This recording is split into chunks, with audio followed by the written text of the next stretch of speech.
നമസ്കാരം. മീഡിയയിലേക്ക് സ്വാഗതം. 4 മാസത്തിനു ശേഷം വീണ്ടും തൃപ്പരപ്പിനടുത്തുള്ള കോടയാർ നദിയിൽ മുതലയെ കണ്ടു. കന്യാകുമാരി. 4 മാസത്തിനു ശേഷം വീണ്ടും കന്യാകുമാരി ജില്ലയിലെ തൃപ്പരപ്പിനടുത്തുള്ള കോടയാർ നദിയിൽ പൊതുജനങ്ങൾ മുതലയെ കണ്ടത്. തോട്ടവാരം പ്രദേശത്തിനും തൃപ്പരപ്പിൽ കടയൽ സംഗുഴിക്കര പ്രദേശത്തിനിടയിൽ ഒഴുകുന്ന നദിയിലെ ഉപയോഗശൂന്യമായ ഒരു കുടിവെള്ള ടാങ്കിന് മുകളിലാണ് മുതല കിടക്കുന്നത് കണ്ടത്. ഇതേ തുടർന്ന് പ്രദേശത്ത് നിരവധി ആളുകൾ ഇത് കാണുകയും ഒരു വീഡിയോ എടുക്കുകയും ചെയ്തു.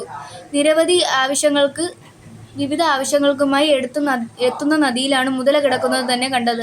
സംഭവം ജനങ്ങൾക്കിടയിൽ ഭീതി സൃഷ്ടിച്ചിട്ടുണ്ട്.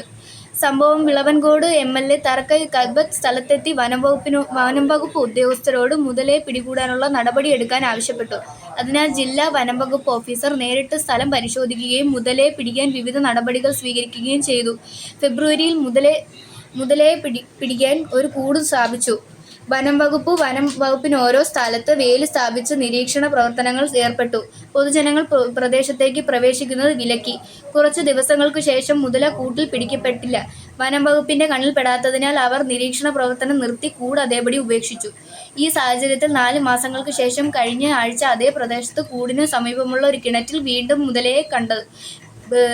എന്നാൽ മുതലയെ പിടിക്കാൻ വനംവകുപ്പ് ഒരു നടപടിയും സ്വീകരിച്ചില്ല. ഇന്നലെ രാവിലെ 1 മണിക്കൂറോളം മുതല പ്രദേശത്ത് കിടന്നിരുന്നു.